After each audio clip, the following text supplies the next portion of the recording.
अस्सलाम वालेकुम। कैसे हैं आप सब लोग? उम्मीद है कि आप सब ठीक होंगे और खैरियत से होंगे। अच्छा, आज मैं एक अनदर टॉपिक के साथ आप लोगों की खिदमत में हाज़िर हुई हूँ and this is about the basic grammar spoken. आपने मुख्तलिफ़ वर्ड्स सुने, फ्रेंच है, जर्मन लैंग्वेज है, and then comes the English. English is that type of subject in which your pronunciation really matters.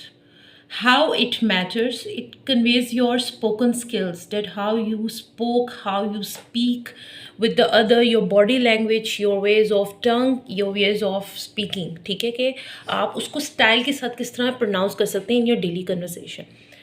अच्छा, मैं आज एक बुक है एक ऑथर की, पोलो क्लोलियो नाम है, और उनकी एक बुक मैं लेके आई हूँ related to your for your knowledge.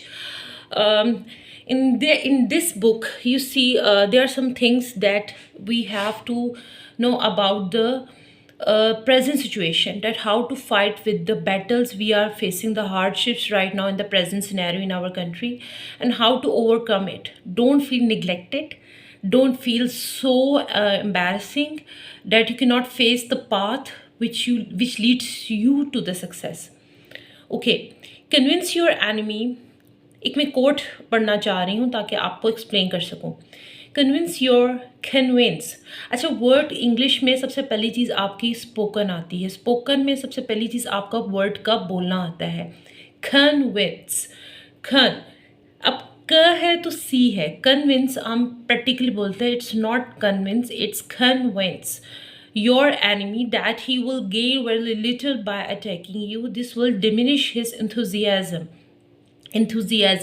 अच्छा, वर्ड इधर भी जैसे उर्दू में हम तलफ़ुज़ को देखते हैं ना, इसमें भी हम प्रोनाउंसिएशन में अपनी टंग और अपनी ज़ुबान, मतलब हमारा ना किस तरह हम उसको प्रोनाउंस कर रहे हैं। जैसे मैंने अभी बोला है कन्विंस, द कन्विंस, ख देखिए, CNH, convince your enemy that he will gain very little by attacking you. This will diminish his enthusiasm. Convince का मतलब क्या हुआ कि किसी को अपने आमादा करना, ठीक है, कि कन्विंस योर एनिमी, कि अपने दुश्मन को इस चीज़ पर आमादा करें, that he will gain by little, कि उसको बहुत कम फ़ायदा होगा आप पर अटैक करने का। This will diminish his enthusiasm. तो ये चीज़ जब वो सुनेगा आपसे, तो उसके अंदर ये जो करेज है आपको डिस्ट्रॉय करने की, वो ख़त्म हो जाएगी कि भाई एक जिस बंदे को या बंदी को मैं डिस्ट्रॉय करना चाह रहा हूँ या चाह रही हूँ, उसका जो कॉन्फिडेंस देख के वो खुद ही पीछे हट जाएगा।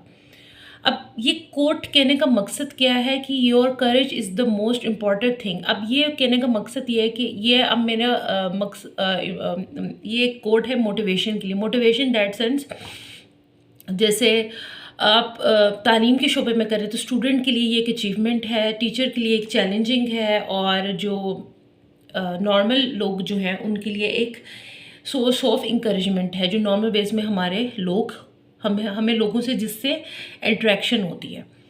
तो हम यही वर्ड अगर हम इसमें यूज़ करें, अगर एजुकेशन पॉइंट ऑफ व्यू से देखें तो स्टूडेंट्स के लिए है कि वो टीचर को ये चीज़ बताए कि मैं अपने काम में मोटिवेटेड होकर कर सकती हूँ। होता है ना, टीचर्स को बाज़ औक़ात किसी स्टूडेंट से खार भी होती है, तो आप उस चीज़ को एंथुसियाज़्म के थ्रू उस टीचर को बता सकते हैं या बता सकती हैं कि मैं ये चीज़ करके दिखाऊंगी, ताकि वो टीचर भी हैरान हो जाए। फिर इस पे अगर हम टीचिंग प्रोफेशन में आए तो आपको पता है कि दायरे में जब आप काम करते हैं तो दायरे में बहुत से ऐसे लोग होते हैं जो आपसे जेलस होते हैं। दे फील जेलस, ठीक है, they feel a sense of guilt. तो आप उनको उनके अपने काम से ही बता सकते हैं या बता सकती हैं कि मैं इससे ज़्यादा अच्छा कर रही हूँ, तो ये मेरी अचीवमेंट के तौर पर मुझे अदारा मुझे रिवॉर्ड दे रहा है। अगर हम प्रोफेशनल वे से बात करें तो हम नॉर्मल डेज़ में जहाँ कहीं जाते हैं, हमारा जिन लोगों के साथ उठना बैठना या मिलना होता है, तो हम उनको भी बता सकते हैं, जो हमारे ओपोनेंट्स होते हैं या किसी से भी आपका होता है, किसी से लड़ाई हो जाए तो हम उसको भी कह सकते हैं कि हम इससे ज़्यादा अच्छा कर सकते हैं। बात सिर्फ इतनी सी आती है कि ये आपकी अपने ब्रिंगिंग या मोटिवेशन पे डिपेंड करता है कि आप उस चीज़ को किस तरीके से गेन कर सकते हैं। अब इसका पोलो क्लोलियो ने एक बात कही, मैंने आपको 3 सेंस में बात बताई है, A wise Chinese man has this to say about the strategies of the warrior of light. Convince your enemy that he will gain very little by attacking you. This will diminish his enthusiasm. Do not be ashamed to make a temporary withdrawal from the field if you see that your enemy is stronger than you. It is not winning or losing a single battle that matters, but how the war ends. Even if you are very strong, never be ashamed to feign weakness. This will make your enemy act immediately. हाँ, कभी ऐसा मौका है कि आपका जो दुश्मन है वो आप पर मीठे तरीके से वार कर रहा है, तो आप उस चीज़ को ज़्यादा अच्छे तरीके से चैलेंजिंग वे से अपनी पाथ को हासिल करें। देखिए, कोई भी पाथ हासिल करने के लिए आपको कांटे भी मिलेंगे, राह में बहुत सी मुश्किलात भी आएंगी, लेकिन आपने उस चीज़ में क्या करना है? मोटिवेट रहना है। मोटिवेट करने का मकसद ये है कि अगर आप उस चीज़ में मोटिवेटेड रहेंगे तो आप उस चीज़ को हासिल कर सकेंगे। ये सबसे पहली आपकी सोर्स ऑफ मोटिवेशन में बात आती है। मीन्स पाथ को हासिल करना। पाथ जब तक आपको हासिल नहीं होगा, आप ना बैठें, आप अपने काम में डटे रहें, आप एंथुसियाज्म रहें, आप अपने अंदर एक मोटिवेशन पैदा करें, तो इंशाल्लाह अल्लाह मियाँ उसी राह में आपको वो चीज़ दे देगा, उस टारगेट को आपको दे देगा जिस पे आपको दूसरे लोगों ने डिग्रेड किया है। यानी मोटिवेशन आपके साथ रहे तो आपका काम का सिलसिला जो है वो क्या होता है? चलता रहता है। तो ये है कि हमेशा अपने गोल के लिए कभी डिसअपॉइंट ना हो। बहुत से एनिमीज़ आएंगे।